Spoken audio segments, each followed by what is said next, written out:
থানার গাওয়াইল গ্রামে green boys ক্লাবের উদ্যোগে ফুটবল টুর্নামেন্টে গাওয়াইল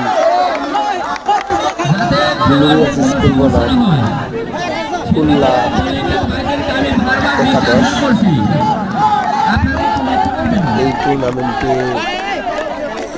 খেলাটি অসমাপ্ত থেকে যায়, পরবর্তীতে ট্রাইব্রেকারে রূপ নেয়। এখন আমরা এখানে ট্রাইব্রেকার দেখতে পাচ্ছি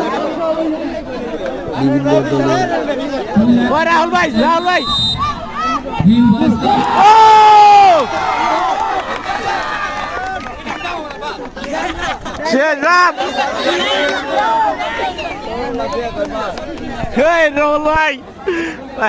আগে বল আর হইলে বল